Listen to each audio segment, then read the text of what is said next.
Hey ladies and gentlemen, welcome back to the channel. As always, it is Nick here, back with your daily crypto news and analysis. And today, we're actually going to be talking about Ripple XRP and also Hedera Hashgraph, or HBAR.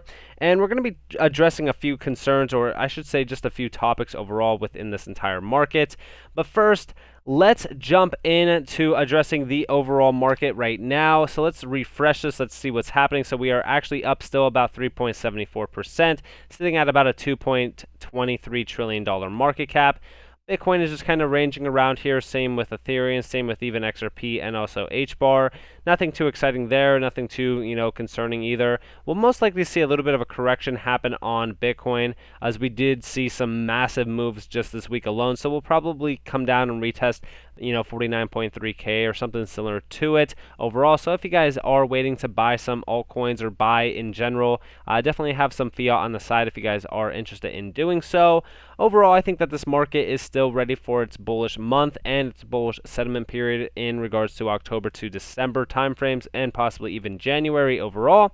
So I think right now, currently, the entire market looks fairly good and fairly strong still for the long-term growth of the crypto market. Now, I do want to talk to you guys a little bit about ISO 222 tokens and identity in regards to XRP or Ripple. So we do know that there's a ton of connections with identity and Ripple. I believe that they're actually partnered together as well. Now, when we're talking about this, right, here comes a press release from October 2021. So we have a lot of news that already happened this month alone in regards to ISO 222 adoption.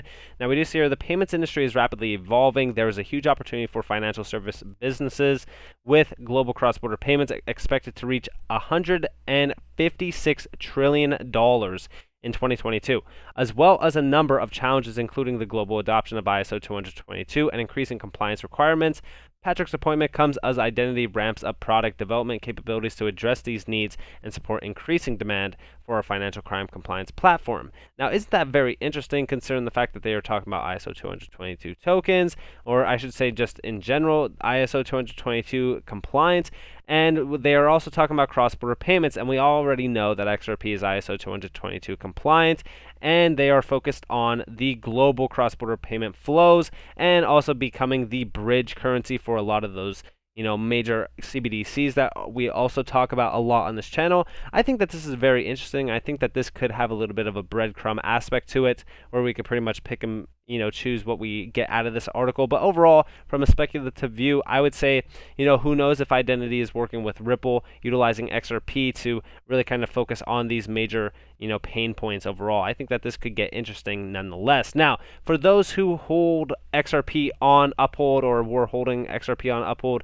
and you guys are concerned about getting your Songbird, we got confirmation today that you will be receiving your Songbird on Uphold. So this is fairly good to see, as we already know that Songbird has been launching in price as it does range on throughout the weeks. Now, I'm very excited to see this as well. I'm very excited to see a lot of these exchanges finally saying that they will be airdropping these tokens. So I think that this is great to see nonetheless. So for anybody who was concerned about that or worried about that, there you have it. Now, let's talk about the entire crypto market, and let's talk about these digital tokens as well. Now, we do see here, beyond Bitcoin, the future of digital assets is bigger than the first crypto. Who would have guessed, right? So we've been talking about this for a fairly long time.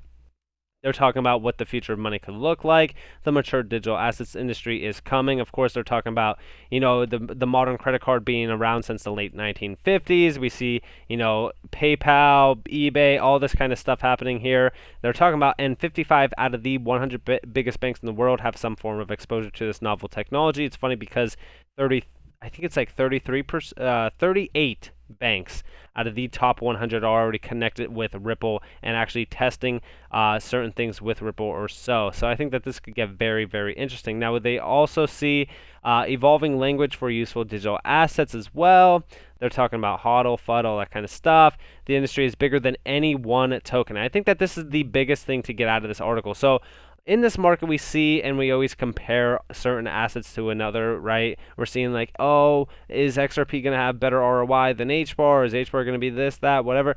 I think a lot of people need to stop thinking about it like that, and I think that they need to realize, listen, these assets that we are investing in are massive utility grade assets. So when we talk about the cell phone industry, when we talk about, all of those massive companies that that rose out of that industry, we're talking about Verizon, Sprint, AT&T, they all thrived. And just like that, I think a lot of these massive assets in this, utility grade point will also see some major thriving around this entire market. Now, overall, when we're talking about what does the future look like, I think we're going to see a massive innovative technology come out, or I shouldn't say come out, but I think that we're going to be seeing a massive innovative scene that we do innovate within all of these massive industries utilizing digital assets. And we do see here, yes, changes here. The mature digital assets industry has begun to emerge over the last several years, bringing with it a synergy of language that has become more sophisticated and invited to broader audience to our table. The assets and insight that this new audience brings in turn will provide rich confidence across industries. That confidence will lead to adoption of blockchain technology. I think it's blockchain and pretty much any other technology within the space, hashgraph technology, whatever the case may be, to unravel issues that no one ever dreamed could be addressed with blockchain or just, crypto in general. So when we're talking about this, we talk about so many other things, right? We talk about so many markets. We talk about the future of finance. We talk about the future of money. I think it all stems down to crypto. I think crypto is such a massive disruptive technology that could help a lot of these markets thrive. Now, we also see another article. IMF recommends CBDC and global crypto standards for financial stability. I mean, listen. The IMF is recommending that policymakers should implement global standards for crypto assets and enhance their ability to monitor the crypto ecosystem by addressing data gaps. Emerging markets faced with cryptoization risk should strengthen macroeconomic policies and consider the benefits of issuing central bank digital currencies. What do you guys think is happening, right? Honestly, think about it. Do yourself some good and actually research why this would be happening. It's because they see the future of what finance is actually going to become. I've been talking to you guys about this for so long now. Now, if we do look here, right, this is the adjusted returns of non-stablecoin crypto assets are comparable to other mainstream benchmarks. And check out crypto assets top 10 compared to all of these other massive markets. Look at it compared to the S&P 500. First off, look at Bitcoin compared to the S&P 500 on just the past 1 year. Look at crypto assets top 10 past 1 year compared to all of these other markets. It's absolutely incomparable. Now, again, they're talking about, besides central bank digital currency issuance, the IMF further recommends proportionate regulation to the risk and in line with those of global stablecoins. In addition to CBDC implementation, de-dollarization policies will help governments tackle macro financial risk. Now, they do intend to ramp up digital currency monitoring, as we already know, going all the way back to July 2021. But I think that this is the start of what we are going to be seeing as we do march forward on in time in regards to a massive, innovative, technology like crypto to be really, adopted into these massive systems. And I think that it all starts with the IMF, the Fed, and all that kind of stuff that we have been seeing for the past couple days. So the IMF, applause to them, because I think that this is great to see. Now, in regards to HBAR, again, we do see your ex-Hedera, Tom Tro, on Hidden Forces podcast, talking about the pedigree of leadership and rejecting money from China/Russia. If the tech wasn't already superior, what other leg up could they have as the likely platform for the Fed to build a digital U.S. CBDC? Now, we do see here the U.S. Department of Treasury has a committee called CFIUS, or Committee on Foreign Investment in the U.S. They review deals to size up the impact on U.S. national security. Example, if a Chinese company wanted to buy Boeing, they would block it. The security of the U.S. dollar is considered by many to be the top national security concern. The DoD has run war games around this currency wars. So not only does Hedera have ABFT technology and decentralized governance, but they've also sidestepped future trouble with state actors. No other DLT is better suited or positioned for the Federal Reserve CBDCs. And I think that this is great to know, and shout out to MC. Also, when we're talking about this, right, first off, just listen closely to what he is saying in this video.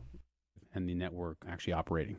I've looked at a lot of companies in this space and looked at them as an investor as well. And I would say you guys are at the very top in terms of, from the very beginning, being extra concerned about regulation.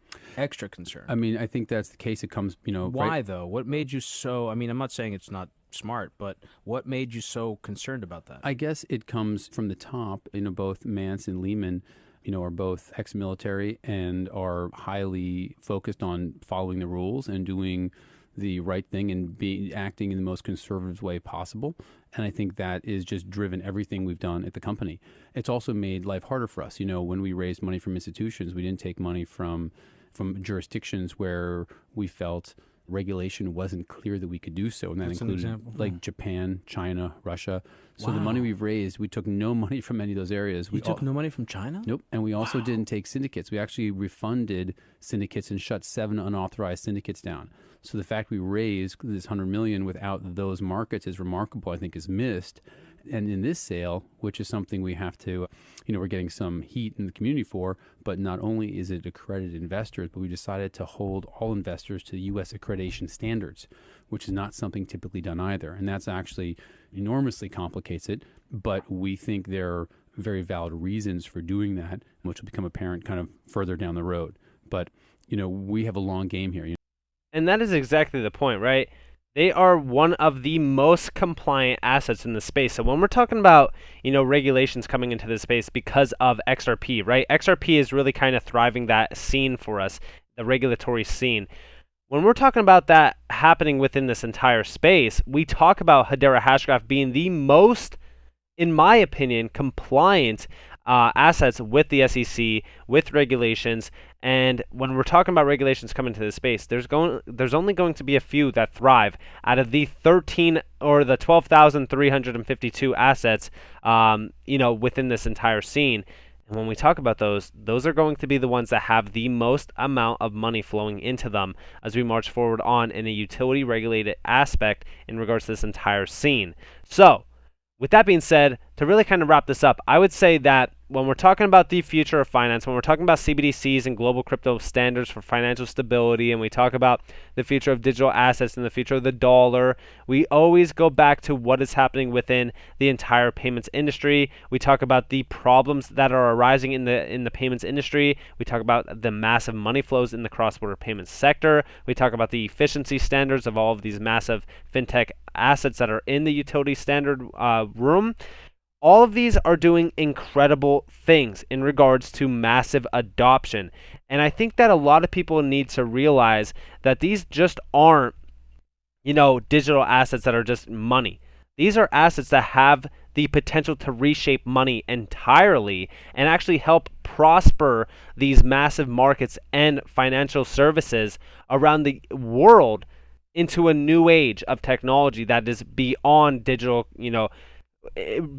beyond credit cards and debit cards and just banks in general. Like, we need to upgrade our systems. They haven't been upgraded forever, and this is the beginning. ISO 222 adoption is the beginning. And when we talk about XRP, we talk about HBAR, we talk about XDC, we talk about DAG, these are all massive giants within the space. And you want to make sure that you are invested in an ISO 222 compliant asset, or an asset that is extremely regulated and compliant within those standards, or is a Web 3.0 asset like Hedera Hashgraph that has the potential to really kind of change these massive markets and innovate greatly through its technology basis. So with that being said, I hope that you all enjoyed this video. If you guys did, definitely leave a like, subscribe, turn notifications on. If you guys do more free content, you guys are more than welcome to follow me on Twitter and join the free Discord down in the description below. As always, if you guys do want paid content like my extra strategies and all that kind of stuff, it is on my website, NCashOfficial.com. But with that being said, I hope that you guys have a beautiful day or a beautiful night wherever you guys are. This has been Nick. Peace out, guys.